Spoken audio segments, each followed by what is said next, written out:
cinéma, tous les trois, en bande, et organisés comme tous les malfaiteurs. Et nous allons vous proposer beaucoup de films. Nous avons bien travaillé. Est-ce qu'on peut commencer par Marguerite ? Oui, dont on a déjà dit quelques mots. Vous nous en avez parlé, cher Frédéric Pic, mais j'ai suivi vos conseils, comme tout téléspectateur qui se respecte, et je l'ai vu, et j'ai en effet beaucoup aimé. Votre description en était tout à fait rigoureuse. C'est un film remarquablement construit. Il y a 4 tableaux. C'est un retour en arrière. Et à chaque fois, on voit cette scène extraordinaire de la voiture, des voitures qui passent sur un petit chemin creux avec devant un calvaire et un arbre très ancien. Cette scène est étonnante. Et oui, c'est en fait le moment qui rythme le film. C'est très achevé, c'est très construit. J'ai pensé à Musset. J'ai pensé à Musset avec ce titre « Doit-on lui dire ?» Donc, rappelons l'histoire, c'est une cantatrice. Non. C'est une histoire vraie. C'est inspiré d'une histoire vraie de Laurence Foster Jenkins. Une américaine. Qui était une américaine dans les années 40. Le film est projeté dans les années 20. Et en France. En France, bon, c'est tourné en République tchèque. Avec ce que vous me disiez tout à l'heure, qu'effectivement, on peut penser que c'est plus anglo-saxon d'essayer de chanter en public quand on chante comme une casserole, que c'était peut-être pas tout à fait dans l'esprit français. Mais là, elle ne s'en rend pas compte. Voilà. Elle ne se rend pas compte qu'elle est très mauvaise. Et ça, c'est typiquement, pardonnez-moi, mais c'est typiquement nouveau riche américain. Je ne vois aucune Française n'ayant pas assez d'oreilles pour se rendre compte qu'elle chante faux. Je connais un peu le milieu des chanteurs, je chante moi-même, je chante en public. Devant mes amis, l'idée de chanter faux est absolument incompatible avec l'expression publique. Il faut vraiment... Cette femme est d'une naïveté. Moi, vous savez, il y a une expression que j'aime bien, c'est la naïveté, même feinte est un luxe. Oui. Elle évolue dans une autre planète, c'est-à-dire que le film est très surréaliste aussi, je pense qu'il faut le dire. Et à l'époque du surréalisme. Et à l'époque du surréalisme, il est plongé en tout cas à l'époque du surréalisme. Oui. Vous avez notamment cette femme qui a un pan dans sa chambre, dont elle arrache les plumes pour se les mettre dans les cheveux avant de les remettre dans le pan. Vous avez une diseuse de bonne aventure qui est une femme à barbe qui finit par épouser le maître d'hôtel noir. Donc, que vient faire un maître d'hôtel noir amoureux des années 20, qui est amoureux de Marguerite. On ne dit pas la fin. On ne dit pas la fin, mais qui en même temps est aussi photographe et amoureux et conduit et admirateur. Et pianiste. Elle évolue. C'est riche. C'est très riche dans un monde complètement exubérant. Alors, est-ce que vous n'avez pas trouvé que c'était en quelque sorte une variation sur l'amour? Bien sûr. Mais c'est une tragicomédie sur l'amour. Sur l'amour, variation sur l'amour, avec cette idée que ceux dont on croit qu'ils aiment véritablement sont en réalité de mauvais amoureux et qu'ils tuent ceux qu'ils aiment, et que ceux qui trahissent apparemment, puisque le mari de la cantatrice a une maîtresse, est tout de même celui qui l'aime le plus. Et qui aime le plus sa femme. C'est très... Et puis... Et c'est pour ça qu'il lui ment d'ailleurs, et qu'il essaie, avec ses pannes de voiture, de ne pas être là, pour ne pas essayer de faire l'hypocrite. Oui. Non, mais c'est fin en fait. C'est fin. C'est d'une finesse... Il faut oublier les décors qui sont magnifiques. L'interprétation, on n'en parle pas. Catherine Fro est extraordinaire. Garçon, le mari qui a une voix fantastique et bien, et alors Michel Faux qui joue ce professeur de chant qui est un fou, on le sait un petit peu, mais qui est là, il fait des scènes d'anthologie là. Et puis le couple en miroir de la deuxième cantatrice qui elle est beaucoup plus jeune et qui elle chante très très bien, et son amoureux qui n'ose pas se déclarer.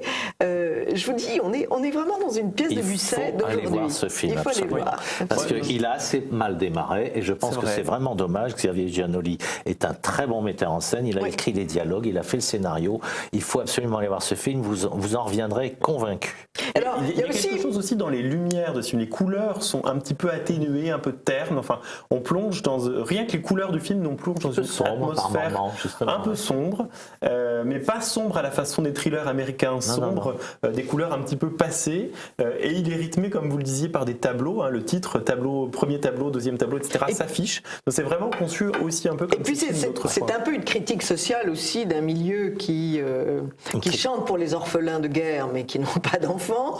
C'est une critique sociale qui est intemporelle, parce qu'en fait on voit que quelqu'un qui a de l'argent, qui a une certaine peut tout, et tout le monde est prêt, parce qu'on va lui soutirer de l'argent, on est prêt à lui dire vous êtes magnifique, vous chantez bien, etc. Donc je veux dire, l'hypocrisie sociale est en plein dans ce film. Il y a des phrases dans ce film qui sont très fortes. En plus c'est un film qui est conçu où c'est vraiment une tragédie. On voit par exemple au début cette femme adulée, que tout le monde applaudit alors qu'elle chante très mal, entourée de centaines de domestiques, et puis petit à petit c'est de plus en plus sombre, elle est de plus en plus seule, etc. Donc même le décor, ce qui se passe autour d'elle indique le changement de son statut. Et il y a des phrases que moi j'ai trouvées d'anthologie, par exemple le moment où elle dit « c'est pas important l'argent, l'important c'est d'en avoir ». C'est extraordinaire. Les bras vous en tombent là.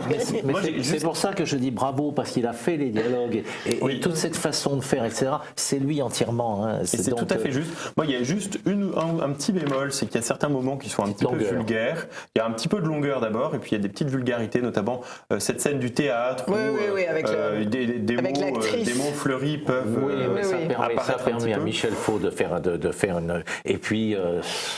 La vulgarité, où ça fait partie de la vie, on n'en est pas encore au cinéma américain où c'est totalement gratuit. C'est vrai, mais là j'ai trouvé qu'il y a des moments où elle était amenée d'une façon qui n'était pas forcément utile. Et c'est mon seul bémol, notamment la scène à l'opéra, que j'ai trouvé vraiment... Tu dis mon seul bémol, mais j'estime que tu chantes faux sur ce bémol. Eh ben, c'est possible. Bon, alors, allez voir Marguerite, nous sommes tous d'accord et vous en serez heureux. Un autre film, Frédéric ? Oui, alors lequel Les Enragés. Les Enragés d'Éric Anézo avec Christophe Lambert. C'est un film qui démarre très bien. Histoire de braquage, c'est remarquablement filmé, c'est très moderne avec des angles de vue, la photo est superbe, ça démarre bien avec les masses, etc. Ensuite, il se réfugie dans un supermarché. Là, ça commence à aller mal. Cachère ou pas cachère ? Pas cachère.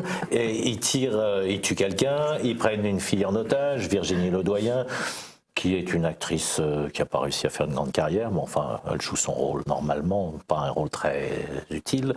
Et ensuite, ils arrêtent une voiture et ils tombent sur quelqu'un qui est avec sa petite fille, doit l'amener à l'hôpital pour l'opérer, etc., etc.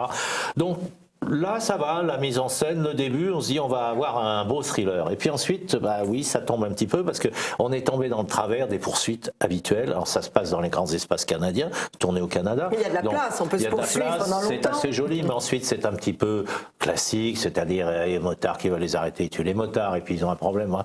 Puis ils passent dans une fête canadienne. Alors c'est vrai, on voit la fête de l'ours au Canada avec des grands feux, etc. Puis le truc classique, c'est-à-dire les gangsters s'engueulent entre eux, etc. Puis vous avez une fin inattendue, mais qui rend le personnage je ne veux pas dévoiler, mais le personnage de Lambert Wilson un peu moins crédible. Et il n'est pas très convaincant dans ce film. Donc, on n'est pas obligé d'aller le voir. Ça, voilà. Et Human ? Alors Human, oui, c'est 3 heures. Human, Yann Arthus Bertrand. Alors les qualités, c'est qu'effectivement, les images sont splendides. C'est un photographe merveilleux et on a vu du ciel, on a vu ce qu'il est capable de faire. Il y a aussi des scènes qui sont très touchantes parce qu'il interroge des tas de gens, des Noirs, des Chinois, des Français, tout ce que vous voulez, qui racontent leur vie, qui racontent leurs échecs, leurs erreurs. Bon.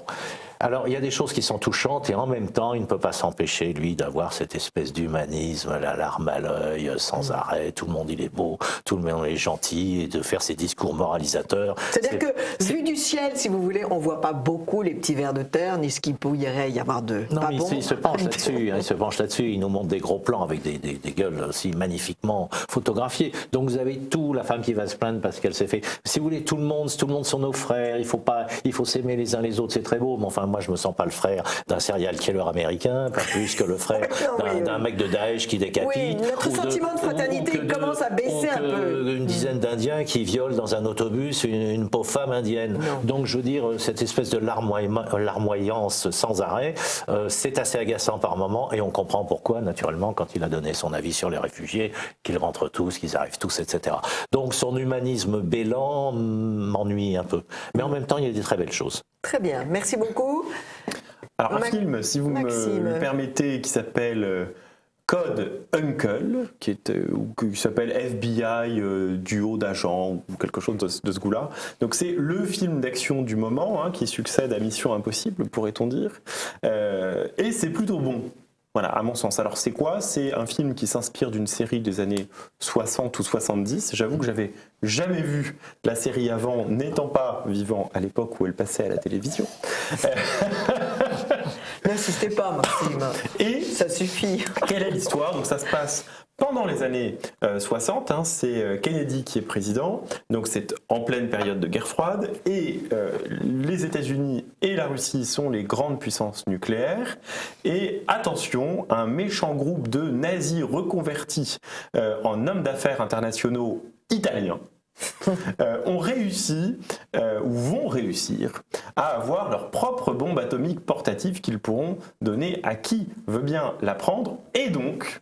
Grosse surprise, les États-Unis et la Russie se mettent d'accord pour envoyer 2 agents pour travailler ensemble pour déjouer les méchants. D'accord. Alors évidemment, ces 2 agents qui, au préalable, avaient eu maille à partir l'un avec l'autre. Donc, au début, c'était un peu difficile, ils veulent se taper dessus. Il y a le Russe qui est très fort, blond, blablabla, mais traumatisé par des problèmes d'enfance. Vous avez l'Américain qui a un faux air de James Bond, premier de la classe, toujours en costume, gominé, brun aux yeux verts.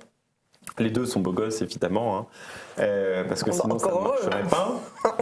Bon, faut aller le voir. Et donc, les 2 vont travailler ensemble. J'ai trouvé que le film était assez juste. D'abord, le scénario tient la route, on se laisse prendre. Il y a un certain humour, et puis ça se passe dans les années 60, donc il y a une élégance, etc. On n'est pas dans un film technologique où en permanence on a le téléphone portable et l'oreillette qui vous permet de, en 2 secondes et demie, décrocher une fusée qui va exploser la Lune pour éventuellement que le petit bout de Lune qui va tomber à droite à gauche puisse dévier le satellite qui allait tuer le petit enfant malade au coin du bois.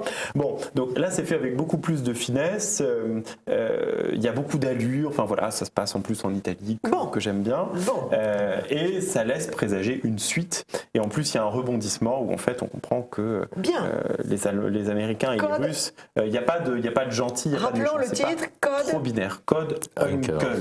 Très bien. Un autre, Frédéric ?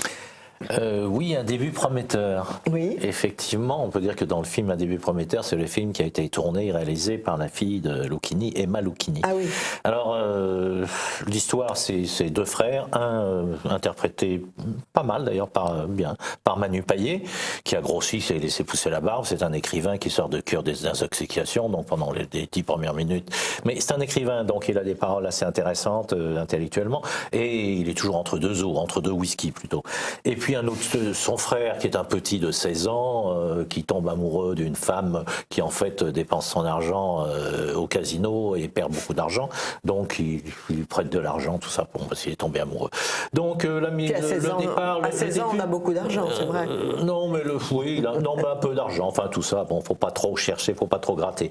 C'est vrai que le début est prometteur, le titre vaut bien les 15 premières minutes, mais après, ce sont des scènes qui sont tellement invraisemblables, certaines scènes qu'elles en sont ridicules. Oui, bon. Alors moi, ce que je reproche, c'est que je suis un amoureux de Lucchini. Oui. Bon, autant Lucchini, quelquefois, il est agaçant, c'est quand il passe à la télévision, il ne parle pas, il ne fait que des citations, mais enfin, quand vous allez le voir sur scène, il a une telle culture, il a un tel prononcé. Bon, c'est un de nos grands, qui est beaucoup mieux sur scène, naturellement, quand il parle de Céline, que quand il est dans des films. D'abord parce que les films, on lui impose un rôle. Mais là, on lui a donné un rôle d'horticulteur qui joue le père. À un moment, il s'énerve un petit peu, je trouve qu'il était à la limite du ridicule, parce qu'on lui donne une scène où il est obligé de s'énerver, on lui donne une petite scène quand même. J'ai vu, il tape sur un camion et on voit qu'il ne s'est pas fait mal en tapant sur le camion. Vous avez vu quand même, il y a la voix qui monte et on sent qu'il force un peu. Moi, j'ai trouvé cette scène un peu ratée, mais surtout, on lui donne un petit rôle qui n'est pas du tout à la hauteur de Lucchini, mais pourquoi ? Pour des raisons bassement commerciales, parce que c'est sa fille qui a fait le film, et c'est la promotion, naturellement, on voit sur le plateau de télé, on invite les 2, et ça je trouve ça vraiment dommage, de toute façon le film a peu d'intérêt. Donc un début prometteur... n'est pas un début prometteur pour la carrière de cette jeune. Et qui veut parler de Boomerang ? On peut en dire un mot. C'est un film français avec Laurent Lafitte, que les Français connaissent bien maintenant, de la comédie française, qui nous a habitués ces dernières années. Mélanie Laurent, non ? et Mélanie Laurent, qui nous a habitués ces dernières années à des films qui étaient généralement plutôt bons. On a eu notamment cette histoire au bord d'un lac avec un secret de famille qui était joué avec Ludivine Sagnier. On a eu Elle l'adore avec cette actrice que j'aime beaucoup et dont j'ai oublié le nom, qui était Kiberlin. Sandrine Kiberlin, qui était tout à fait bien aussi. Et donc là, c'est l'histoire d'un garçon qui a à peu près 40 ans. Il y a eu un décès tragique dans sa famille, et puis pour toute une série de raisons, il se dit qu'il faut aller chercher, donc ça le conduit évidemment sur l'île de Ré, puisque... Chercher quoi? Il a grandi là-bas. Chercher des socialistes. Chercher la vérité. L'île de Ré. Voilà. Ou Lucchini. Vous avez raison. Et donc chercher la vérité sur cette mort qui a touché son enfance, et il se rend compte en fait qu'il est pris au piège dans une famille qui lui a menti toute sa vie et qui le finit par le faire passer presque pour fou. Voilà. Donc c'est plutôt bien joué. Alors le scénario est sympathique. Moi j'ai moyennement cru à l'intrigue parce que bon. Vous savez, dans les films, il faut toujours avoir une intrigue incroyable, sinon ça ne marche pas. Mais c'est vrai que tout le monde a dans sa famille des histoires de meurtres cachés par toute la famille. Enfin bon, dans le placard. Voilà, avec des cadavres dans le placard. Je pense que tout le monde trouve ça. Mais c'est bien joué, c'est intéressant. Le scénario est plutôt bon. Il y a une dimension un peu thriller. On cherche qui a pu faire quoi. Moi, j'ai trouvé que c'était tout à fait juste, tout à fait bien. Ce sera bien joué. Bien joué. C'est pas le plus grand film de la Terre, mais je pense que c'est dans la bonne lignée de ce à quoi nous a habitués. Bravo Maxime. Et agents très spéciaux, c'est vous aussi. Et agents très spéciaux, c'était moi aussi. Moi cette semaine, vous aimez les films d'action? Alors c'est pas le Boomerang n'est pas un film d'action. Non, mais agents très spéciaux. En ce moment, il y a pas mal de films. J'aime beaucoup les films d'action quand ils sont bien faits.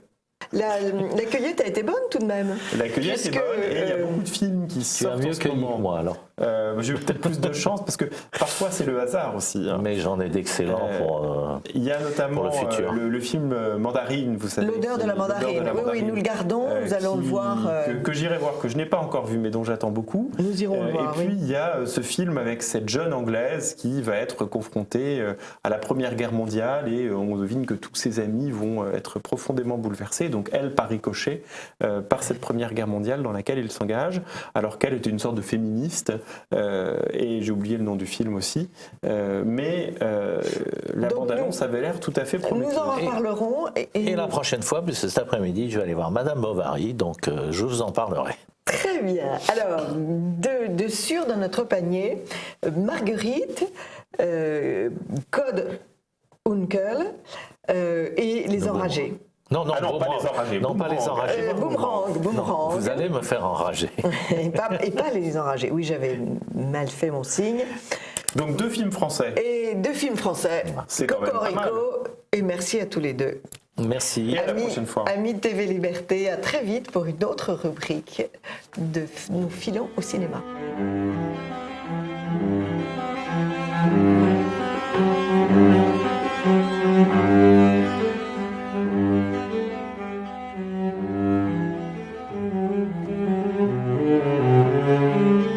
Bonjour chers amis de TV Liberté, pour cette rubrique Lire et grands livres, nous avons invité un écrivain, un chercheur, en réalité un chercheur, Olaf, bonjour monsieur, bonjour Anne-Marie. Pour un livre extrêmement intéressant qui s'appelle Le grand secret de l'islam. Vous savez sans doute, chers amis de TV Liberté, que l'étude du christianisme des origines, des premiers temps de l'Église, est extrêmement importante et en est finalement encore pas assez balbutiement, c'est très pas bien de dire ça, mais qu'il y a encore beaucoup de choses à trouver. Notamment dans l'étude de l'araméen, dans l'étude des textes en araméen. Et vous êtes un ami aussi, et vous faites partie de son association ECOO, de Pierre Perrier, qui a eu cette extraordinaire idée de découvrir une fresque sur la côte chinoise qui montre la venue en Chine de saint Thomas en 64 après Jésus-Christ, ce qui est tout de même absolument fantastique. Cette découverte est une véritable bombe. Complètement, et je pense surtout au bien qu'elle pourra faire aux Chinois en leur montrant que le christianisme n'est pas une religion occidentale, Oui. mais que, dès l'origine, partant d'Israël, avec les apôtres, ça s'est diffusé aux quatre coins du monde en s'inculturant aux différents territoires, depuis l'Espagne jusqu'en Chine, jusqu'en Chine. Une église universelle. Une église universelle et une église inculturée. Et une église inculturée pour répondre à tous ceux qui voudraient penser qu'on a imposé le christianisme partout. Depuis Rome, oui. Depuis Rome, ce qui n'est pas tout à fait ça. Là, ça serait depuis Jérusalem. Dans le même ordre d'idées, sur cette même époque, vous avez fait une rencontre extraordinaire qui est celle du père Édouard-Marie Gallez, qui est docteur en théologie et d'histoire des religions. Alors, qui est ce père abbé ? Alors, il est prêtre chez les frères de Saint-Jean, et puis c'est un chercheur spécialiste des origines de l'islam, quelqu'un de passionné par ce sujet depuis très longtemps, très érudit, et qui a publié une thèse en 2005, qui est l'aboutissement de presque de siècles de recherche, et de peut-être une quinzaine d'années pour sa part, où il fait part, à partir du 1er siècle, et on voit là l'importance du christianisme des origines dont on parlait, il fait part en fait à partir de recherches effectuées au 1er siècle, de la naissance de mouvements religieux qui petit à petit donneront l'islam à partir du 7e, 8e, 9e, 10e siècle. Cette thèse, Le Messie et son prophète, dont vous avez le premier tome dans les mains, est vraiment remarquable, vraiment remarquable. Elle dérange un petit peu, forcément. Elle est énorme, oui, cette thèse. Elle est consistante. Elle est consistante. C'est un monument d'érudition. Elle est énorme par les découvertes qu'il a faites. Hein. Voilà. Vraiment, pour la première fois, avec cette thèse, et moi, c'est ce qui m'a vraiment secoué, on a une explication historique, logique, rationnelle de l'apparition de l'islam, et qui montre que cette religion n'est pas née de nulle part, mais qu'elle s'ancre dans un terreau politico-religieux qui était celui de ce qu'on appelle aujourd'hui l'Antiquité tardive dans les milieux des chercheurs. C'est la foultitude des mouvements messianistes à visée eschatologique qui fleurissaient dans le Moyen-Orient du 6e, 7e siècle. Alors, on va expliquer ça. Et vous avez éprouvé le besoin, parce que ce livre est un livre pour chercheurs, pour gens très savants, et il est en 2 tomes, donc aux éditions de Paris, et vous avez eu l'idée d'en faire un livre beaucoup plus accessible à tout un chacun, et on vous remercie. Peut-être parlons déjà de la couverture qui est extrêmement suggestive, très intelligente. Alors cette couverture, en fait, j'ai fait le livre entièrement. Donc c'est moi qui ai fait la couverture à partir d'images que j'ai dénichées à droite à gauche. Oui. La couverture, elle représente l'histoire réelle de la naissance de l'islam, de la fondation de l'islam. En arrière-plan, j'ai mis un texte de la Torah qui s'estompe petit à petit. Et puis après, on a une succession de ce que les musulmans pensent être le processus qui a mené à l'écriture du Coran. On commence avec une omoplate de chameau, puisque l'historiographie musulmane nous explique que Mahomet a certes prêché, mais qu'à son époque, il avait interdit qu'on écrive ses paroles. Et donc, ses compagnons prenaient des notes sur des tessons de poterie, sur des feuilles de palmier, sur des omoplates de chameau. Oui, c'est ça. Alors, la photo en question, c'est bien sûr une reconstitution. Et puis, à partir de ces notes premières, sont arrivés les tout premiers manuscrits qu'on voit ici. C'est une photo d'un manuscrit très ancien. Et on voit que la graphie en arabe est déficiente. Il n'y a pas tous les signes qui permettent de lire très précisément ce qui est écrit. Et puis, on arrive petit à petit comme ça à des manuscrits calligraphiés. Alors, est-ce que vous pouvez nous planter ce terreau ? Qu'est-ce qui se passe juste après le passage du Christ sur la terre et ce mouvement que vous nous faites découvrir, j'avoue, les judéo-nazaréens. Pour ça, il faut faire un petit peu d'histoire des idées. Oui. Et des religions. Des religions, des idées en fait. Et il faut comprendre il faut prendre le phénomène religieux au sérieux, dans le sens où même en étant athée, même en ne croyant en rien du tout, on peut tout à fait comprendre que les idées apportées par les différents penseurs religieux, les différentes religions, transforment les mentalités et engagent les hommes à agir. Alors, en l'occurrence, pour ce qui est des judéo-nazaréens et de ce qui se passe après la venue de Jésus, en milieu juif, Jésus apporte une nouvelle idée sur le marché des idées.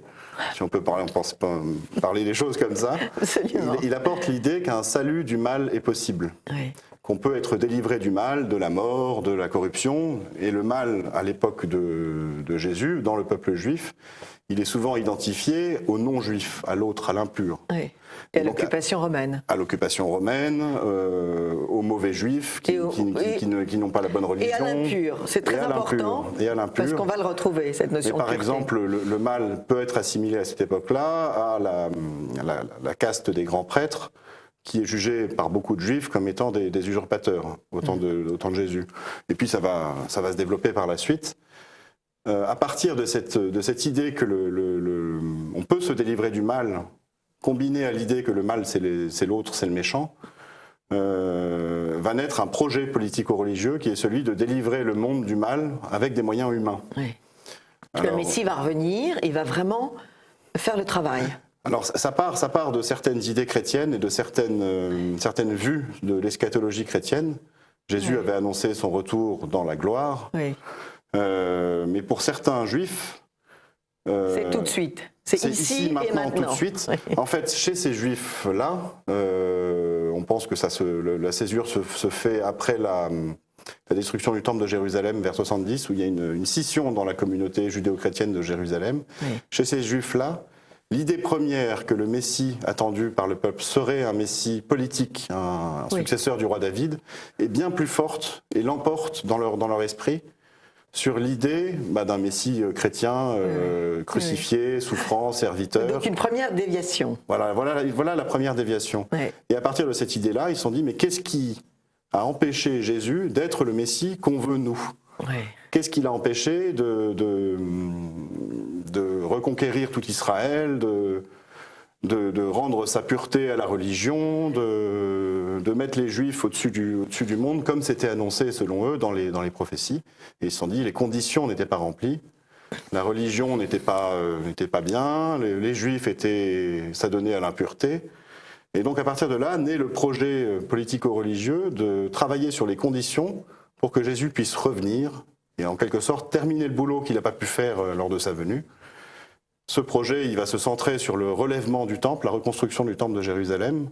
Et on va voir donc une alliance de ces Juifs et d'une certaine population arabe. Voilà, là vous allez très vite en besogne. Oui, mais on est un peu pressé. Il faut.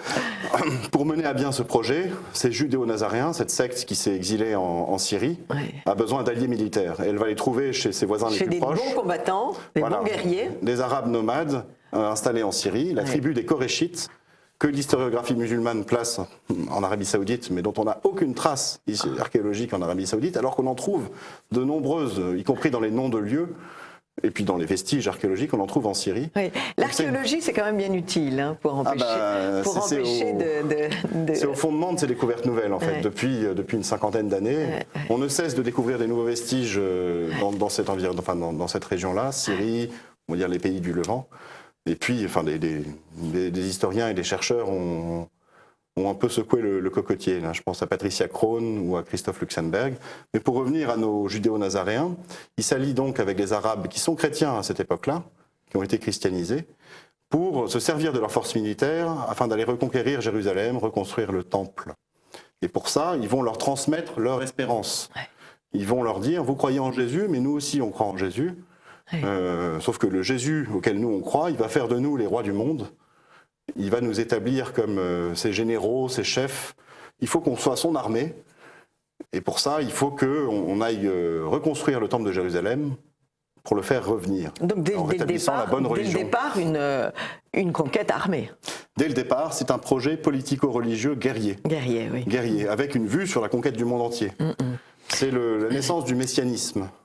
Voilà. Et puis c'est un phénomène qui connaîtra beaucoup d'avatars, C'est très important beaucoup ce que vous d'avatars dans dites. l'histoire. C'est très important ce que vous dites parce qu'on on accuse souvent le christianisme d'être à l'origine de tous les messianismes qui ont été si meurtriers après.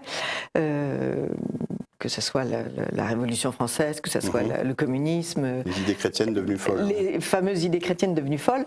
Mais voilà, c'est pas tout à fait ça. Si on retrouve à l'origine, c'est... on doit notamment en tout cas, à on la trouve redécouverte. l'origine de cette idée bien là.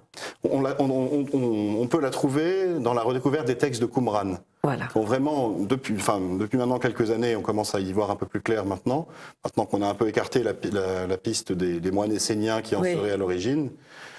On a vu dans les textes de Qumran émerger cette idéologie messianiste. Ouais. Parce qu'il y a certains textes, certains des testaments des 12 patriarches qui ont plusieurs versions, une version pré-chrétienne et une version post-chrétienne. Et la version post-chrétienne montre ce messianisme nouveau. Le Messie qui est attendu dans les textes post-chrétiens et devient un Messie guerrier, combattant, sanglant, avec couvert de sang, du sang des ennemis et des impurs. Oui. Et on se rend compte que ça, puisque maintenant, vous parliez de Pierre Perrier, du travail sur l'Église des origines, les premiers chrétiens, on se rend compte que ça n'est pas le judéo-christianisme premier, celui des apôtres. Non. C'est une déviance. Une déviance, oui. Et le père Édouard Marie, il explique très bien cette déviance par le dévoiement de l'idée de salut. C'est-à-dire la contrefaçon qu'en font certains mouvements, le fait pour certains de s'accaparer cette idée.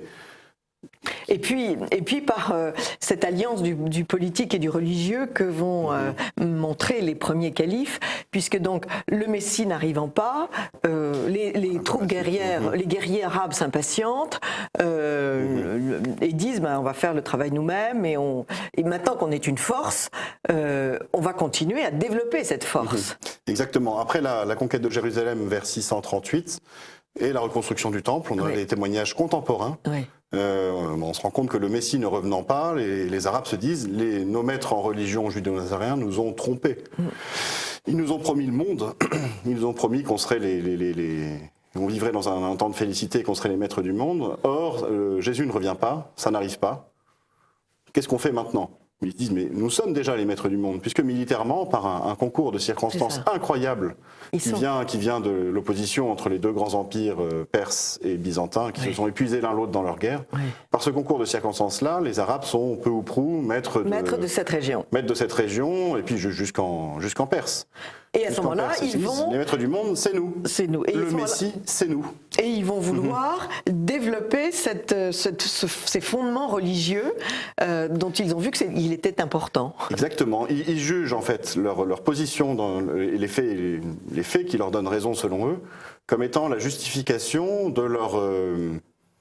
du fait que Dieu les ait choisis pour éradiquer le mal du monde. Ils sont choisis. Donc à partir de ce moment-là, il va y avoir tout un jeu de recherche, de quête de légitimité. Oui. Mais c'est exactement ce que les judéo-nazaréens leur enseignent par le biais de Mahomet, par exemple, qui est un des disciples des judéo-nazaréens.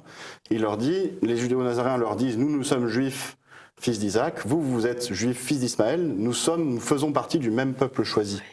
Nous faisons partie du même peuple choisi. Mais le problème, c'est qu'une fois que les Arabes ont éliminé leur maître en religion, ils n'ont plus de quoi fonder religieusement leur pouvoir. Il leur reste cette idée qui sont les maîtres, qui sont choisis par Dieu. Il y a les faits qui le prouvent, puisqu'ils sont les maîtres politiques. Mais comment est-ce qu'ils vont arriver à justifier ça ? Et donc à ce moment-là, c'est là que s'ouvre la guerre civile entre les Arabes, la fitna, dès l'assassinat du deuxième calife Omar. Et en fait, cette fitna, on la comprend beaucoup mieux quand on rentre dans l'histoire, comme je le fais dans le livre, pour établir que c'est le jeu de concurrence entre factions qui se disent toutes plus légitimes pour gouverner au nom de Dieu, les unes que les autres. C'est ce jeu de concurrence qui est le ferment de la guerre civile. Et dans ce jeu de concurrence... Qui dure toujours, qui est généralement, qu'on voit à l'œuvre dans tous les messianismes. Oui. On peut penser, je sais pas moi, aux bolcheviks contre les mencheviks, par exemple, ou à ce qui s'est passé pendant la Révolution française. Oui. Dans ce jeu de concurrence, les factions diverses vont rivaliser d'inventivité pour justifier leur pouvoir en termes religieux, pour se dire les plus légitimes pour gouverner au nom de Dieu. Et on va voir apparaître les concepts de calife, de Coran, Le Coran au sens musulman. Alors, le prophète. Le Coran, vous nous apprenez qu'on trouve déjà ce mot dans un lectionnaire de juifs. Alors oui, d'une certaine façon, le Coran n'est pas un mot neuf. La façon dont les musulmans le musulman le comprennent aujourd'hui, à savoir parole de Dieu révélée à Mahomet, parole éternelle de Dieu incréée. Évidemment, ça c'est une conception très très neuve. Mais à l'époque de Mahomet, c'est un mot qui est utilisé chez les chrétiens de langue araméenne, sous la forme korono ou keriana, et qui ne signifie pas du tout Coran comme l'entendent les musulmans, mais qui veut dire lectionnaire. Oui. Lectionnaire, c'est-à-dire un livre pour assurer les liturgies, un livre avec une sélection de textes religieux, de chants, de prières. Et en fait, on se rend compte que le Mahomet de l'histoire, qui n'est pas un prophète fondateur d'une nouvelle religion, c'est une personne formée par les judéo-nazaréens, envoyé vers les Arabes christianisés, chrétiens, pour leur dire « j'ai un nouveau lectionnaire à vous proposer ». Ce lectionnaire, avec les vrais textes des judéo-nazaréens, les vraies prières des judéo-nazaréens, les vrais extraits de la Torah et de l'Évangile, je vais vous le présenter. Sa prédication est tout entière axée autour de ça. Et le Coran d'aujourd'hui, c'est l'écho de cette prédication. Ouais. C'est pas le lectionnaire en question qui était présenté, c'est ce que les Arabes ont retranscrit par différents moyens de la prédication. Et ont mis des siècles à mettre au point. Alors après, il y a tout un processus de formation du Coran. Ouais. Le Coran que vous analysez très très bien et que vous... Voilà, qui dure des siècles. Qui dure des siècles, absolument. Et dans ces principes, il y a l'affirmation que Dieu est un et non pas trinitaire. Ça, c'est dès l'époque des judéo-nazaréens. Dieu est un, oui. Ça, Dieu est un. Il n'y a de Dieu que Dieu. Et il n'y a que Dieu que Dieu. On trouve par exemple cette formule sur des linteaux de porte qui dateraient du 4e ou 5e siècle en Syrie. Il n'y a de Dieu que Dieu. C'est la première formule de la Shahada, de la profession de foi musulmane. Oui. Il manque que le deuxième membre, et Mahomet est son prophète. Le deuxième membre, on pense qu'il y a été ajouté au 8e siècle. Au 8e siècle, oui. Et puis, vous expliquez la création de la Mecque. Il se passe rien à Jérusalem, donc il faut un nouveau lieu. Dans ce processus de guerre civile, voilà, il faut un nouveau lieu. Quand les différentes factions rivalisent d'inventivité, les uns vont se dire il faut qu'on puisse justifier le fait que notre nouvelle religion est exclusivement arabe et ne doit rien aux chrétiens, aux juifs, à tout ce qu'il y avait avant nous. Ouais. À tout ce qu'il y avait avant nous. Et c'est pour ça qu'il y aura la nécessité de créer un lieu religieux arabo-arabe dans un environnement vierge de toutes les influences antérieures. En plein désert. En plein désert. Le site de la Mecque est choisi. Alors on cherche toujours pourquoi ce site. Il y avait quand même des lieux déjà qui existaient, des lieux de rencontres commerciaux. Des lieux de rencontres commerciaux plus ou moins autour. Mais on se rend compte à l'étude, et ça c'est le grand apport de Patricia Crone, grande chercheuse américaine, que le site de la Mecque, au final, dessert complètement le discours musulman, puisque une ville ne peut pas avoir été fondée depuis des temps immémoriaux. Selon les musulmans, ce serait même Adam, le premier homme, qui aurait construit le sanctuaire, la Kaaba, oui. Puis après Abraham qui l'aurait reconstruit avec son fils. Mais une telle ville ne peut pas avoir survécu à cet endroit-là, parce que c'est un endroit qui est régulièrement ravagé par des inondations. Oui. C'est en plein désert, il n'y a aucun moyen de subsistance, il faut tout apporter de l'extérieur. Et ce n'est pas une ville qui se situe sur la route des itinéraires caravaniers. Elle est dans une dépression, et les caravanes qui passent à quelques centaines de kilomètres, ou à peu près un petit peu moins, sont sur des plateaux. Et il faudrait que les caravanes descendent et remontent, oui. ce qui est complètement illogique. Et d'ailleurs, il n'y a aucun texte de l'Antiquité dans lequel les itinéraires caravaniers sont documentés qui mentionne la Mecque. On pense à Petra, qui est un site, voilà. Qui était un lieu de passage des caravanes. Alors, peut-être que l'islam a certaines origines à Petra. Alors là, il y a encore beaucoup de travail, il y a beaucoup de choses à découvrir. Oui, mais le problème, c'est qu'on n'a pas le droit de faire de fouilles archéologiques. Alors, on n'a pas le droit de faire de fouilles archéologiques à la Mecque, mais il faut voir que les Saoudiens ont conduit des travaux gigantesques pour agrandir les capacités d'accueil de la Mecque. Oui. Ils ont retourné le sous-sol sur des dizaines de mètres. Ils ont construit des tours, enfin c'est titanesque comme travaux. Il n'y a rien qui est ressorti. Rien qui est ressorti. On n'a absolument pas les fondements d'une ville ancienne, comme on peut voir par exemple à Jéricho en Israël, où on voit l'empilement des vestiges. Voilà. Ah, le mec, Voilà. il n'y a rien du tout. Il n'y a rien du tout. Vous avez compris, chers amis de TV Liberté, combien ce livre est important. Alors, pour ceux qui ont du temps et beaucoup de science, Le Messie et son prophète du père Édouard-Marie Galaise aux éditions de Paris, en 2 tomes. Et ce petit livre qu'on pourrait dire d'excellente vulgarisation, de mise vraiment à votre portée. Vraiment, on vous lit très agréablement et on est étonné de tout ce que l'on apprend. Le grand secret de l'islam, Olaf. Il y a un site internet, Oui. legrandssecretdelislam.com. On peut Voilà. télécharger le livre. On peut télécharger le On peut livre. télécharger le résumé du livre, la bibliographie, et puis différentes choses. Et Bientôt, vous- il y aura une traduction en anglais. Donc vous faites un immense travail. Merci beaucoup. Et je rappelle le livre de Pierre Perrier, L'évangélisation de la Chine de 64 à 87, l'apôtre Thomas et le prince Ying aux éditions du Jubilé. Merci beaucoup, monsieur, Merci, Anne-Brassier. d'être venu nous combler de vos lumières et de vos recherches. Amis de TV Liberté, à tout de suite pour une autre chronique de Perles de Culture.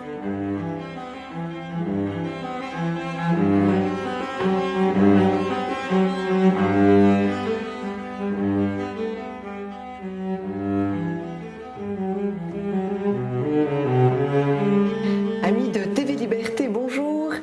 Nous avons la joie de recevoir Béatrice Rochegardy pour cette rubrique L'art en beauté. Bonjour Béatrice, j'ai rencontré Béatrice Rochegardy dans les Journées du patrimoine au château de Maintenon. Et ce fut une belle rencontre et j'ai admiré son œuvre et j'ai admiré votre œuvre. Et je me suis rendu compte que nous avions un lien qui était celui de Philippe Lejeune, puisque vous êtes une élève de Philippe Lejeune, et que je voulais parler de l'exposition de Philippe Lejeune en ce moment à la galerie Ad Solem, 54 rue La Condamine, à Paris, dans le quartier des Batignolles. Comment devient-on, comment choisit-on un maître, Béatrice, et comment, ou est-ce que ce n'est pas le maître qui vous choisit? Racontez-moi cela. Ah, c'est certainement un peu des deux. Moi, j'ai fait les arts décoratifs, qui est une école d'art appliquée à Oui. Paris. Et pardon. Et à l'époque, j'avais un peu hésité avec les beaux-arts, mais je sentais que c'était un peu, c'était pas tout à fait ce que je cherchais. Donc, Je ne vois pas du tout aux Beaux-Arts dans non, ces années-là. Oui, non, je crois que c'était, j'ai eu la chance d'avoir été reçue aux Arts Déco à Paris. Du coup, j'étais graphiste, j'ai travaillé un peu pour les porcelainiers. Après, je me suis mariée, j'ai eu des enfants, j'ai suivi mon mari dans différents coins de France. Et à un moment donné, je suis revenue sur Chartres et j'ai rencontré Philippe Lejeune et l'École des Tempes en même temps. Et là, j'ai su que ce que je cherchais dans l'art, c'était là que j'allais le trouver. Alors, je suis allée à l'École des Tempes, à l'Atelier des Tempes, Oui. où Philippe Lejeune, à ce moment-là, était déjà âgé, parce que là, il est mort l'année dernière, et donc pendant 7 ans, j'ai été élève. Et quand je suis arrivée dans l'atelier, en fait, j'ai été accueillie très gentiment, parce que, voilà, l'accueil est... Mais j'ai su que c'était là que j'allais trouver ce que je cherchais. Donc, il y a beaucoup d'élèves quand même qui viennent et qui repartent. Oui. Et je pense qu'il a fallu 2 ans pour que... Moi, j'ai tout de suite compris que c'était là, mais je pense qu'il a fallu 2 ans pour que déjà Philippe Lejeune se rappelle de mon nom. Donc, voilà. C'était un fantaisiste. Mais cela dit, vous m'avez confié qu'il vous avait intronisé. Il m'avait dit, il vous avait dit À la fin. À la fin. Oui. À la fin. Oui. Mais au début, c'était plus complexe. Enfin, la chose qui a été qui m'a permis de rentrer en relation avec lui d'une façon peut-être différente des autres élèves, c'était que à ce moment-là, j'avais une commande de vitraux Ah oui, et qu'il avait lui-même réalisé des vitraux et qu'il aimait ce lui-même a travail. fait énormément de vitraux. Et pour quelle église? C'était pour l'église Sainte-Bernadette à Versailles. Et donc, j'en étais au moment où je soumettais les cartons à l'équipe qui choisissait. Et donc, je les ai montrés à Monsieur Lejeune, qui a bondi en voyant certaines choses, parce qu'évidemment, lui, il avait des idées très arrêtées. Il avait quand même un grand métier là-dessus. Oui. Et qu'en fait, il se trouvait que au départ, ça devait être un seul vitrail. Oui. Et comme c'était un appel à dons, il y a eu finalement 6... Plus d'argent que prévu. Voilà. Et finalement, il y en a eu 6. Ah oui. Et donc, pour les autres cartons, je les lui ai soumis après. Bon, il y avait une demande de l'équipe paroissiale qui voulait quelque chose de non figuratif, chose sur laquelle, évidemment, Philippe Lejeune a bondi, parce que pour lui, le vitrail... c'est figuratif par essence même, à cause de l'incarnation. Bien sûr. Et, notre religion est une religion de l'incarnation. Exactement. Et c'est l'hérésie totale, en fait, de ne pas... Mais bon, voilà, moi j'étais après j'avais un cahier des charges entre le marteau et l'enclume. Entre le marteau et l'enclume. Enfin bon, j'étais vraiment très heureuse d'avoir pu créer ces vitraux. Il y a aussi une autre idée, c'est que le vitrail est enseigne. Le vitrail enseigne. Le vitrail, la fresque dans les églises, c'est fait pour apprendre le catéchisme à des gens qui ne lisent pas. Or, il y a des gens qui ne lisent pas au Moyen-Âge. On le sait, tout le monde le dit, c'est une période très obscure. Mais nous vivons aussi en plein Moyen-Âge. Il y a des tas de gens qui ne lisent pas, qui ne connaissent pas leur catéchisme. Donc, le matériel pédagogique, la fresque qui enseigne est nécessaire encore, toujours nécessaire. Oui, alors j'avais réussi à trouver une alternative en ayant quand même un thème, et puis le jour où les vitraux étaient dévoilés, j'avais fait une petite conférence en expliquant que chaque vitrail avait été lié à Sainte-Bernadette, et la raison, voilà, il y avait un cheminement qui était quand même logique. Fait passer un message. Voilà, qui était pas, c'était pas de l'abstrait, enfin c'était pas de l'abstrait, mais c'était pas figuratif non plus. Voilà. Alors, vous-même, aujourd'hui, vous avez 3 expositions en train de se réaliser à Chartres, à Saint-Malo et l'une en préparation à Paris. Donc, à MITV Liberté, vous allez pouvoir regarder, admirer les œuvres de Béatrice Rochegardy, dont l'œuvre est très très variée.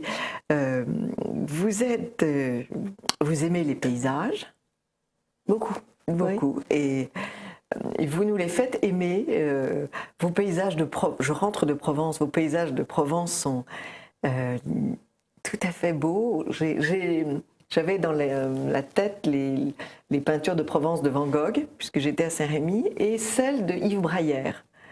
Et les vôtres sont arrivés après, dans ma vision. Et j'ai trouvé que chacun, c'était merveilleux, parce que chacun avait sa vue, mais chacun... Braillère, on a l'impression que c'est une espèce de luminosité, et vous, on avait l'impression de sentir, la chaleur est palpable dans vos tableaux sur la Provence. C'est inouï, inouï. Merci, c'est un beau compliment. Et vous avez aussi un grand goût pour le portrait, que l'on va voir à l'écran. Vous réalisez des sanguines que je trouve absolument magnifiques. Vous en réalisez beaucoup. Oui. Est-ce qu'on peut vous demander, parce que je trouve que c'est quelque chose de merveilleux, est-ce que c'est très cher est-ce qu'on peut vous donner un ordre de prix comme ça, d'une sanguine? C'est pas exorbitant, et en fait ça dépend... de la taille, bien sûr. Taille, ouais. Oui. Ouais. Mais c'est de l'ordre de quoi, de 300, de 500 euros? C'est entre 500 et 1000, ça dépend. Voilà. Très bien, merci. Je voulais avoir une indication, parce que c'est tout de même bien pratique, et je trouve qu'il faut... Vous vivez de votre art, et donc il faut faire vendre ces tableaux. Alors, vous avez aussi une particularité inouïe, c'est que vous êtes peintre de l'air, comme d'autres sont peintres de la marine. Et oui, parce qu'il y a des peintres de la marine, des peintres de la terre et des peintres de l'air. Donc en fait, c'est une spécialité. C'est peintre aux armées avec une spécialité terre, air ou mer. Et j'ai cette chance d'avoir été sélectionnée pour cette... Mais qu'est-ce qui vous a amené à vous occuper d'avions? Alors, en fait, il y a plusieurs choses. D'une part, je ne connaissais pas ces peintres aux armées avant de rencontrer Philippe Lejeune, j'avoue. Oui. Et il se trouve que l'atelier d'Étampes a fourni aux armées un certain nombre de peintres qui viennent de là. De son atelier. Oui, de son atelier, parce qu'en fait, on apprend les bases de la peinture, on apprend à peindre sur le motif. Et qu'il n'y a pas tellement d'ateliers finalement en France qui font... Pas tellement, et surtout avec une structure de peinture qui est assez rapide. À la fois, une peinture à la fois très structurée et très rapide. Et donc on a l'impression qu'on ne fait que peindre, mais en réalité il y a tout un dessin, un savoir-faire de dessin qui est sous-jacent. Oui. De dessin, de composition, de structure, voilà, la peinture ça vient après à la limite. Mais dans l'atelier de Philippe Lejeune, certaines personnes arrivent ne sachant pas du tout peindre, ne sachant pas dessiner, et apprennent au fur et à mesure les trois en même temps. Oui. Et donc peintre de l'air parce que d'une part, voilà, il s'est trouvé que l'occasion s'est présentée. On m'a dit, écoute, est-ce que ça t'intéresserait d'être peintre de l'air? Sur le coup, j'étais un peu sceptique, je ne savais pas trop en quoi ça consistait. Et finalement, moi j'aime beaucoup les avions en fait, parce que depuis que je suis petite, mon frère m'a emmenée faire du planeur, parce que je suis issue d'une famille nombreuse, et j'étais très vite emmenée par mes frères et sœurs sur le sidecar de la moto, faire du planeur, enfin voilà. Une vie aventureuse. Oui, enfin une vie de dernier de famille nombreuse qui est emmenée partout. Voilà. Qui est emmenée partout. Sur la moissonneuse-batteuse. Mais vos tableaux d'hommes en uniforme sont absolument somptueux. On va le voir. J'ai eu le choc de voir ce tableau justement qui est ici, qu'on va voir à l'antenne. Alors qui est cet homme? Cet homme est un commissaire de la marine qui a posé pour moi il y a 2 ans. Et qui est actuellement à Outre-mer, donc qui m'a prêté son tableau. Ça faisait longtemps qu'il voulait poser.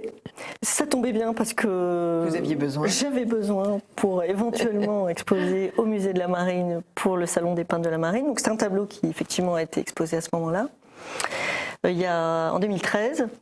Et la séance de pose était sympathique parce que sa casquette le serrait trop, donc de temps en temps il était obligé de l'enlever parce que ça lui faisait mal. À un moment donné il m'a dit mais zut, les gants j'aurais dû les mettre parce que c'est mieux. Et puis finalement comme j'avais déjà peint les gants sur son genou, c'était trop tard. Enfin c'était trop tard et en même temps moi ça me plaisait cette tache claire à cet endroit-là. Et puis une fois qu'il s'est levé pour venir voir, il a trouvé que le pied était un peu gros, sauf qu'en fait moi je l'avais mis sur une petite table haute pour qu'il soit plus près de moi, pour que je l'ai bien en face. Et du coup le pied, avec la perspective qui est la perspective naturelle quand on peint, qui n'est pas une perspective d'appareil photo, le pied était beaucoup plus gros que la tête, donc la perspective a l'air d'être encore plus accentuée. Voilà, enfin c'était des petites. Mais il émane une vérité de ce tableau. On a vraiment l'impression que ce commissaire va nous parler. Alors surtout qu'il a pris un galon de plus après, mais il faudrait que tu me rajoutes un galon. Ça c'est plein d'humour. Et beaucoup de paysages de villes. Quelques-uns, oui. Que je trouve très très jolis. Ça c'est où est-ce que cela? C'est à Chartres. À Chartres, oui. C'est le pont des Minimes. C'était là au printemps. J'avais une exposition à la collégiale Saint-André. Et en fait, il faisait froid dans la collégiale. Du coup, j'ai sorti mon petit chevalet de campagne. Et j'ai fait un tableau au soleil pour me réchauffer parce que au mois de mars, dans la collégiale, il faisait frais. L'occasion a fait le larron. Et il faut dire que c'est grâce à Hélène Cherrier que nous nous sommes rencontrés, qui est cette artiste peintre, décorateur, que nous avons reçu à TV Liberté récemment. Alors, parlez-nous de vos expositions. Donc la première, en ce moment, à Chartres. En ce moment à Chartres, oui, j'ai une vingtaine de tableaux jusqu'à fin novembre, je pense. Jusqu'à fin novembre, oui. Une vingtaine de tableaux sur la Provence. Oui. Au mois de mai, cette année, je suis allée 15 jours en Provence. Et où? Autour du Barou. Oui, non, mais où l'exposition? À l'exposition à Chartres au Grand Monarque, Grand à la Monarque. cour du Grand Monarque. Très bien. Très très bien. Alors, donc la Provence, là. Là, la Provence. Oui, des tableaux que j'ai fait, quelques-uns à quatre pattes sur le tableau parce qu'il y avait du Mistral. Donc voilà, il fallait pas que le tableau s'envole parce qu'il était déjà parti 2-3 fois. Il y a des tableaux qui sont pleins de petits cailloux que j'ai pas pu enlever une fois que c'était sec. Ça va être fantastique. Parce qu'encore une fois, vous pouvez aller, chers amis de TV Liberté, sur le site de Béatrice Rochegardy et vous verrez toute sa galerie de tableaux. À Saint-Malo. Alors à Saint-Malo, là, il y a presque 80 ou plus de 80 tableaux en fait. 80 tableaux. Enfin, 80 œuvres. Oui. Il y a des gouaches, il y a quelques pastels et dessins et beaucoup de tableaux sur les avions. En fait, là, Oui. il m'avait demandé de venir parce que je suis peintre de l'air. Oui. Donc des tableaux que j'ai fait aussi sur le motif, sur les tarmacs. Et puis, une bonne quarantaine de tableaux sur la mer, Saint-Malo, les bords de Rance, la plage, Vous avez Saint-Cas, des Saint-Briac. paysages de mer qui font mon bonheur. Des nuages qui sont bien jolis. C'est très... Alors, où est-ce que c'est à Saint-Malo? À Saint-Malo, c'est à côté de la cathédrale, à gauche, à côté de la cathédrale. C'est une galerie de Saint-Malo. Et puis, à Paris, alors? Et à Paris, alors j'accroche dans le 8e, à l'atelier des Batignolles, quelques tableaux qui sont là cette fois sur les arbres, le jardin. Celui-là, par exemple, il sera. Et là, il sera très... Oui, et celui sur Giverny aussi. Et celui sur Giverny, oui. C'est le thème de la galerie ou Non, pas du tout. Vous qui avez choisi Parce que, en fait, il n'y en aura pas beaucoup, il y en aura une petite quinzaine. Parce que je donne un stage de peinture, donc les 8, 9, 10 ou 9, 10, 11, enfin vendredi, samedi, dimanche. Un stage de peinture à lui, j'en donne qu'un par an. Parce que Et où? je n'ai pas le temps. 51 boulevard des Batignolles, à l'atelier des Batignolles. À l'atelier. Ah oui. Et quand? Et donc, les 9, 10 et 11 octobre Très bien. Très, très cette bien. année. C'est le seul stage de l'année que je donne. parce Et que vous avez j'ai pas combien le temps. d'élèves en général? J'essaie qu'il n'y en ait pas trop. Donc on fait un maximum de 8 élèves. Et je crois Donc qu'il vous reste sélectionnez, une comment ou deux vous faites? places. C'est un peu le premier qui s'inscrit. Un peu le premier qui s'inscrit, C'est un peu ouais. le premier qui s'inscrit. Ouais. Donc Et- vous êtes maître à votre tour. Alors j'ai beaucoup reçu. Et je pense que je dois beaucoup donner. C'est joli.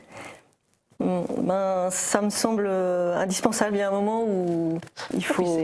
C'est comme en musique. Quand vous avez reçu l'enseignement d'un maître, à votre tour, il faut faire passer cet enseignement. Oui, il faut transmettre. Mais d'ailleurs, je pense que c'est une tradition dans l'atelier des Tempes. J'ai l'impression que, enfin, dans l'école des Tempes, Oui. beaucoup des élèves de Philippe le Jeune sont devenus maîtres à leur tour en transmettant le savoir qu'il leur avait. Qu'il leur avait donné. Oui. Ah oui. Vos portraits et vos nus aussi évoquent beaucoup pour moi aussi les tableaux de François le Grand, que j'admire beaucoup aussi. Oui. Et que j'espère recevoir à TV Liberté un jour. Voilà, chers amis de TV Liberté, vous avez vu combien cette artiste mérite un regard de longue durée, un attachement. Vous avez 3 endroits où ce n'est pas qu'à Paris, il se passe des choses, Chartres et Saint-Malo. Béatrice Rochegardy, revenez quand vous voulez, nous annoncer vos expositions, nous présenter de nouvelles œuvres, de nouvelles directions. Merci beaucoup. Et allez, amis TV Liberté, allez sur son site, c'est tout simple, Béatrice Rochegardy, et vous aurez tous ses coordonnées et presque l'intégralité de votre œuvre. C'est merveilleux ces sites internet. Parce qu'on rentre dans votre atelier sans se déplacer et sans vous déranger. Merci. Merci beaucoup Béatrice Rochegardy, amie de TV Liberté. À très vite pour une autre rencontre de l'art en beauté.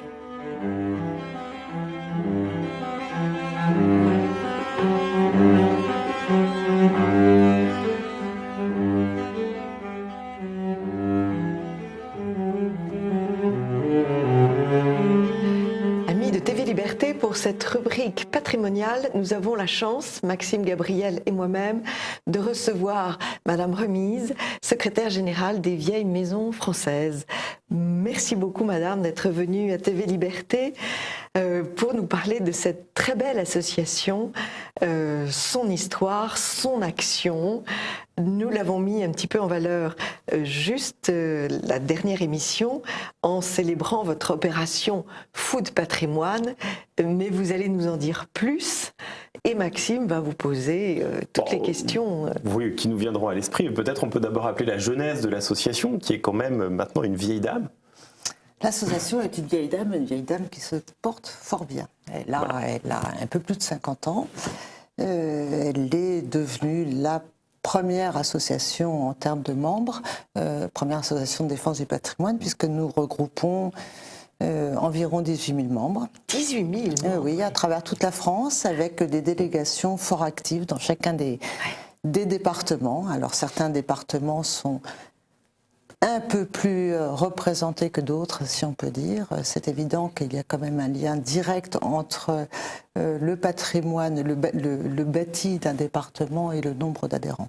Donc certains départements qui, par exemple, ont été plus traumatisés par les guerres et dont le patrimoine a été plus abîmé, ont effectivement un petit peu moins de membres. Enfin, ceci dit, c'est une association qui marche très bien. Et vos membres ne sont pas uniquement des propriétaires de biens patrimoniaux. Non. Il y a aussi les amoureux de ces biens patrimoniaux. C'est même un point sur lequel nous insistons particulièrement. Il est nullement nécessaire d'être propriétaire pour avoir envie de soutenir le patrimoine. Disons qu'il se trouve que les propriétaires se sentent souvent plus directement concernés, mais notre objectif est bien de défendre le patrimoine français. Et le patrimoine français appartient à tous les Français. Bien sûr. Quand bien même certains éléments remarquables de ce patrimoine seraient ou sont dans des mains privées. Il y a du Victor Hugo là-dedans. Le patrimoine, le bâtiment appartient à son propriétaire, mais sa beauté appartient à tous. Et moi, je trouve que, pour revenir sur ce que vous avez dit, je trouve que c'est la grande intelligence des VMF depuis d'ailleurs très longtemps, c'est d'avoir compris qu'il ne s'agit pas simplement d'être un syndicat de propriétaires, en quelque sorte, mais d'être une foule, parce que plus on est nombreux, plus on est fort. Et je pense que c'est, à mon avis, le gros point fort des VMF, qui sont aussi, on peut le dire, en province, ou dans les régions, comme on dit maintenant, puisqu'il ne faut plus dire province. C'est beaucoup plus joli. Beaucoup plus joli province que région. Oui, bon, écoutez, un lieu de sociabilité avec beaucoup d'activités, beaucoup de visites qui marchent très bien, et une revue que vous avez sur la table, Anne, qui marche aussi très bien et qui existe depuis au moins 30 ans. Nous avons effectivement différents objectifs. Je dirais que notre tout premier objectif, c'est la défense du patrimoine. On ne peut pas défendre le patrimoine sans le connaître. Tout ce souci que nous avons de regrouper les gens dans les départements au sein de délégations qui, menées par des délégués extrêmement dévoués, vont faire découvrir ce patrimoine. Je crois que l'idée de base, c'est qu'on ne peut défendre que ce qu'on connaît. Voilà. Et d'autre part, vous l'avez un petit peu soulevé, c'est vrai que nous avons peut-être un côté un petit peu particulier qui est cet aspect social et la convivialité qu'on peut retrouver dans ces délégations avec tous ces gens qui se retrouvent autour de thèmes qu'ils aiment, ou en tout cas que nous nous chargeons de leur faire aimer, puisque c'est bien notre but. Hein. Comme je disais, il faut vraiment découvrir pour avoir envie de défendre. Et je crois que ça aide à la prise de conscience générale de cette richesse extraordinaire que nous avons en France, puisque quand on met en avant le fait que la France soit le premier pays visité au monde, ça n'est pas tout à fait un hasard. Hein. Nous avons une richesse débordante. Pour vous citer quelques exemples, si on prend un département comme l'Allier, par exemple, au centre de la France, dans l'Allier, il y a plus de 600 châteaux. Bon, l'Allier n'est pas un département extraordinairement connu, et pourtant on s'aperçoit qu'il y a des belles constructions dans tous les sens. Les deux pays d'Europe qui ont ce privilège-là sont la France et l'Italie, qui sont vraiment Des musées à ciel ouvert. Des musées à ciel ouvert, Et absolument. partout en France. Mais ça, Voilà. c'est une donnée qui est, à mon avis, importante et que votre association met bien en valeur. C'est que bien souvent, on a tendance à insister sur le Mont-Saint-Michel, Paris, blablabla. Or, pour moi, c'est l'ensemble du pays Ah oui. qui doit être un musée à ciel ouvert. Et du coup, vous savez, il y a des chiffres qui sont intéressants sur le tourisme en particulier et sur ce que rapporte le patrimoine. Et le patrimoine dans notre pays rapporte autant que l'automobile. Hein, ça, c'est le chiffre du ministère de la Culture, hein, autant que l'automobile, et 2 fois plus que le cinéma. On parle de cinéma aussi dans cette émission. Et c'est intéressant parce que quand vous avez une usine automobile, par exemple, Peugeot, pour ne citer que de l'actualité récente, qui supprime 1000 emplois en Ile-de-France, vous avez la une de tous les journaux télévisés qui en parlent et c'est une catastrophe nationale. En revanche, le patrimoine est beaucoup moins sujet à ce type de problème, parce que quand vous avez des châteaux ouverts au public, par exemple, qui vont avoir 1 ou 2 salariés, bah évidemment, le risque est mutualisé, et surtout l'argent qui rentre ne se concentre pas dans 3 usines à Douai, au Mans et à Chartres, pour citer des villes au hasard, mais s'éparpille comme ça dans toute la France. Donc c'est Par la richesse capillarité. du tourisme qui par capillarité irrigue les territoires, y compris les plus pauvres et y compris ceux dans lesquels il n'y a pas un tissu industriel qui permettrait aux gens d'avoir des débouchés, par exemple à l'usine. Alors, puisque vous parlez d'argent, Maxime, Et c'est important l'argent. absolument, c'est très important, c'est le nerf de la guerre. Vous aidez ces propriétaires, vous avez lancé une opération Foot Patrimoine qui est passionnante. Oui, nous surfons, si on peut dire, sur la modernité. Nous sommes aperçus que il est très important d'arriver à mobiliser les gens, et pas simplement ceux qui sont directement détenteurs de patrimoine, mais tous les Français autour des projets. Et comment dire, cette communication rendue possible par Internet, par les réseaux sociaux, nous a incité il y a 3 ans maintenant, puisque c'est la 3e année que cette opération a lieu, à mettre en place, à proposer des actions de mécénat participatif, donc à l'aide d'une plateforme qui récolte les dons, la plateforme Ulule en l'occurrence. Nous avons fait appel à des personnes ou à des associations qui ont des dossiers à défendre, qui ont des beaux projets à défendre. Voilà. Donc, ces projets ont été sélectionnés par la Fondation VMF. Certains projets à l'aide des internautes, et nous les avons donc soutenus pour inciter le public à s'intéresser de près aux restaurations qu'ils avaient envie de mener et à leur donner un petit coup de pouce. Ces projets de mécénat participatif ont comme particularité qu'ils sont accessibles à tout le monde. Nous ne sommes plus dans des projets totalement délirants dans lesquels il faut bien sûr des sommes astronomiques si on met tout bout à bout, mais ce sont surtout des projets qui peuvent progresser doucement à raison d'une petite contribution, Voilà. mais de nombreuses petites Chacun peut mettre 1 contributions. euro, 5 euros, Voilà. Et 10 sur la euros. durée. Et sur la durée. Et sur la durée, alors bon, l'opération en elle-même se termine, se passe en moins de 2 mois. Hein, ça n'est pas si long que ça. Mais c'est la en tout 3e cas, édition, c'est la cette 3e édition. Nous avons déjà réussi en 2 opérations successives et 7 projets présentés à récupérer à peu près 2 millions d'euros, ce qui est quand Ce qui même est énorme. une somme tout à fait conséquente. Alors 2 millions d'euros que donnent les donateurs et auxquels s'ajoute votre participation à vous. Non, 200 millions. Je me suis juste trompée d'un petit peu. 100 millions. Ça me fait plaisir, il n'y a pas que moi qui ne sais pas compter, qui ne sache pas compter au-dessus d'une certaine somme. 200 millions. 200 000 euros. Allez, Pardon, 200 milliards, on arrondit.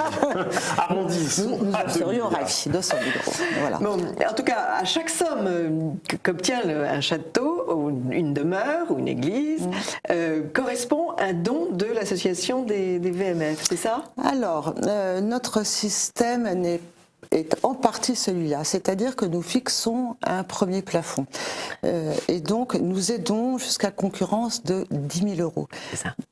Ce qui veut dire finalement que chaque projet recevra 5 000 € de la part de la Fondation VMF, à condition qu'il atteigne ces 10 000 €, puisque 1 euro versé, oui, c'est ça. c'est 1 euro de la Fondation, et donc jusqu'à 10 000 €. Alors, Voilà, nous c'est ça. avons présenté le beau projet du château de Lassay, de la famille Montalembert, et nous avons vu comment ils avaient animé leur château féodal et quels besoins ils avaient, puisqu'il faut qu'ils ont 4 tours, 8 tours, non, 8 tours à redresser, ou à rénover, ou à consolider, excusez du peu.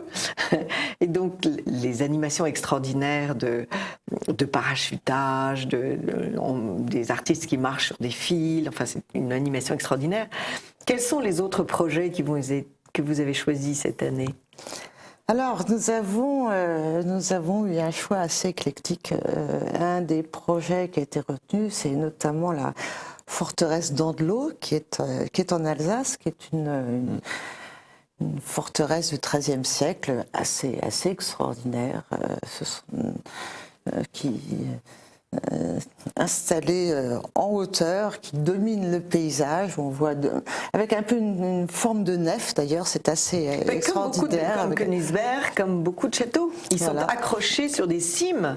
Et c'est tout à fait spectaculaire. Alors, ce qui est assez curieux, c'est qu'on s'imagine que le patrimoine comme ça appartient à l'État ou appartient aux collectivités. On s'aperçoit que non, que c'est un patrimoine qui est encore dans des mains privées. Alors, quand vous avez la chance d'être propriétaire d'un bâtiment comme ça, qu'en faire? Ou la charge. Parce que parfois, c'est plutôt une charge qu'une chance. C'est une charge, mais vous avez la chance de pouvoir être un acteur du patrimoine. Exactement.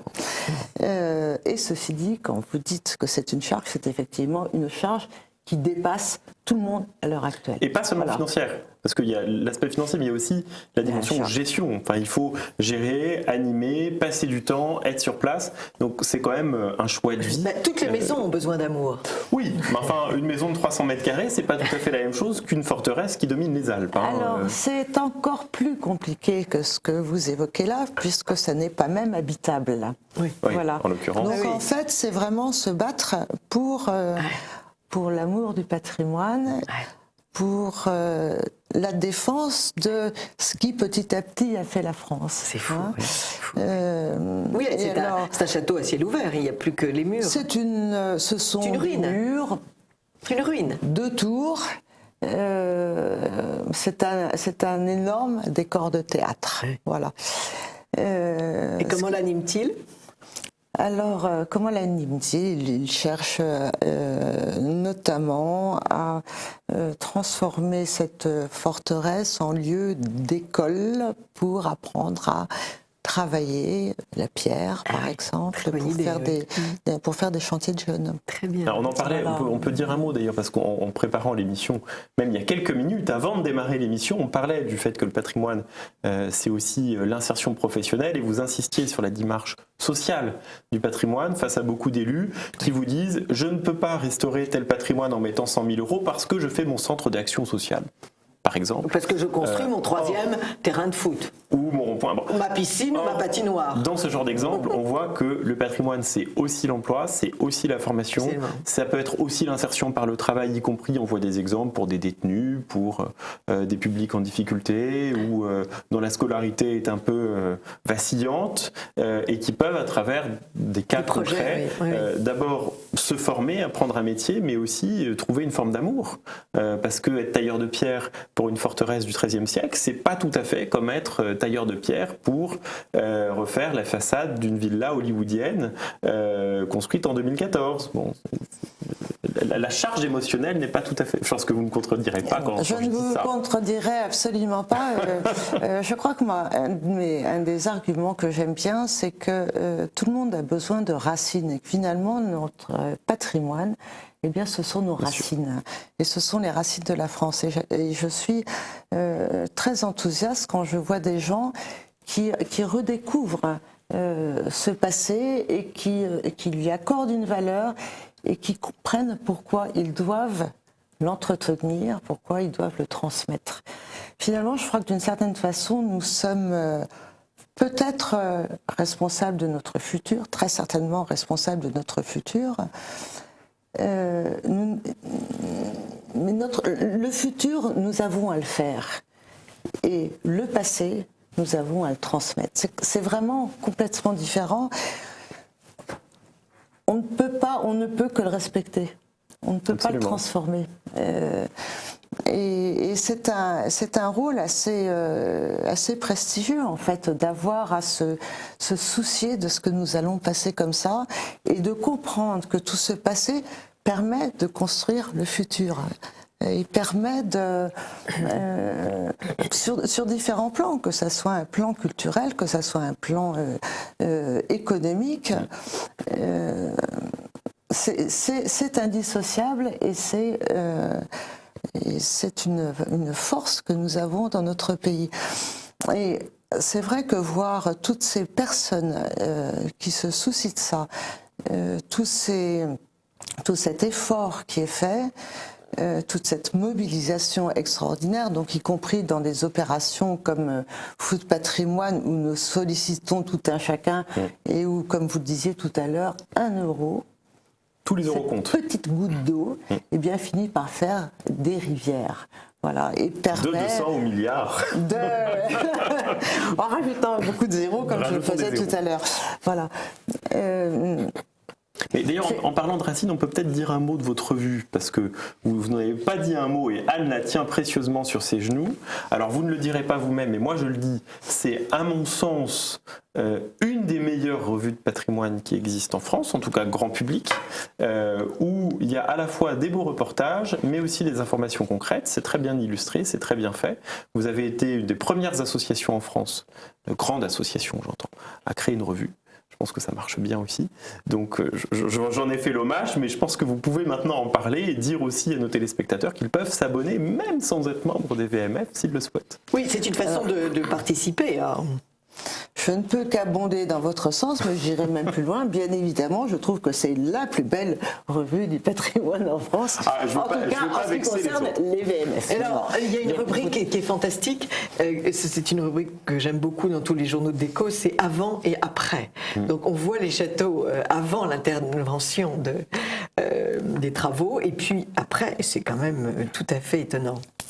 Alors, dans le numéro que vous êtes en train de feuilleter, qui est le dernier numéro que nous avons publié et consacré au Loir-et-Cher, puisque notre but c'est de présenter les départements les uns après les autres, ou certaines fois nous présentons une ville de façon plus spécifique. Je disais donc que dans la revue que vous tenez en main, vous avez le palmarès des prix qui ont été décernés par l'association cette année. Qui apparaissent de façon assez claire, et ce qui vous montre aussi que cette revue nous permet de faire connaître l'effort de l'association pour soutenir le patrimoine en dehors d'opérations plus ponctuelles comme Food Patrimoine. Voilà. Et puis, en plus de ça, il y a de jolis reportages. C'est pas que les photos de châteaux dans le Loir-et-Cher, on voit aussi des paysages, on voit des gens qui travaillent, on voit souvent toutes sortes de choses. Moi j'aime beaucoup quand je vais à la campagne ouvrir un magazine VMF au coin du feu. Vous savez, on a l'impression de voyager avec un gros pull, c'est absolument formidable. C'est pour moi la meilleure revue de maison de campagne. Et il reste encore beaucoup de maisons ou de fermes castellisées. Je reviens de la région d'Olioul et j'ai vu une maison dont j'étais avec des amis et leurs ancêtres avaient perdu cette ferme castellisée à la Révolution au moment de la crise des assignats. Vous voyez que c'était précis. Alors, c'est une ferme castellisée extraordinaire avec un porche monumental, une allée de cyprès fantastique, et derrière une modeste demeure, une modeste ferme, mais tout de même avec, vous voyez bien, un bâtiment central, le tout dans un état de ruine intense. Et quand on s'est approché, les gens nous ont pratiquement... qui étaient des pauvres gens, nous ont pratiquement mordus au mollet. En tout cas, ils envoyaient leurs chiens pour qu'on recule, tellement ils... Et en fait, je me suis mise à rêver de ce ce qu'on pourrait faire de cette Il y a beaucoup de demeure potentiel, y si compris- elle était rachetée par des gens y qui avaient... compris dans des régions qui sont très à la mode, parce que quand vous avez des régions comme le Limousin, etc., qui sont des régions un petit peu reculées, où vous trouvez encore des ruines, dans des régions très à la mode, vous pouvez trouver des choses, je peux en citer hors caméra à nos amis qui voudraient s'en préoccuper. Mais je pense qu'on peut peut-être, parce que l'heure passe très vite, dire un tout petit mot aussi de votre fondatrice à laquelle on peut rendre hommage, qui était Anne de Amodio, qui était une femme visionnaire, qui s'est dit que les associations qui existaient jusqu'alors défendaient surtout les grands châteaux, les grands propriétaires, et qui a eu l'intelligence de vouloir miser sur le grand public. Alors vous m'arrêtez si je déforme la chose, mais je pense que c'est pas inutile de rendre hommage à la fondatrice. Ce n'est pas du tout inutile de lui rendre hommage, parce qu'effectivement, quand vous dites qu'elle était visionnaire, je crois que c'est tout à fait le cas. Elle est partie du principe que ce ne sont pas simplement les propriétaires d'endroits remarquables qui doivent soutenir le patrimoine, mais que le patrimoine intéresse tout le monde. Et c'est évident que l'association de base, qui était la demeure historique, ne regroupait que des gens habitants. Ces demeures. C'est toujours le cas aujourd'hui, pour Alors, le coup. mais quand vous étiez la deuxième de la famille et pas la personne qui avait hérité, que vous aviez passé toute votre enfance dans un lieu remarquable, ce n'est pas parce que vous en étiez éloigné par votre mariage ou par votre vie, peu importe, que vous vous en désintéressiez. Et en fait, l'idée d'Anne de Amodio, c'était ça, c'était de dire, mais voilà, il y a des lieux que nous devons, nous, Français, préserver. Où souffle l'esprit. Mais ces lieux-là sont entre les mains de quelques personnes qui en sont dépositaires, et en même temps, ils font partie de l'histoire de tous. Bien Donc sûr. il faut arriver à regrouper toutes sortes de publics, si on peut dire, autour du patrimoine. Je voulais revenir juste un instant sur ce que vous disiez avant. Notre association, notre fondation, n'ont pas pour but de défendre les châteaux. Nous ne sommes en Bien rien sûr. une association de propriétaires. Nous cherchons à être beaucoup plus éclectiques que ça. C'est-à-dire que C'est nous vrai. nous intéressons à toutes sortes de patrimoine. Nous nous intéressons aussi au patrimoine paysager. Les châteaux sont une partie, certes conséquente, de ce patrimoine, mais il y a aussi des fermes anciennes. Voilà. Et Les dans- lavoirs, les églises, Nous avons, par les exemple- calvaires, Oui. j'imagine. Nous avons par exemple choisi un des dossiers présentés pour l'opération Food Patrimoine qui concerne une église, une chapelle très étonnante qui se trouve dans l'Oise. Et c'est une chapelle style troubadour. Ça va être un style troubadour, c'est le style où on s'est amusé au 19e siècle à réinventer le Moyen-Âge. Oui. C'est un côté un petit peu Cinéma. amusant, on va dire ça, un petit peu décor de théâtre.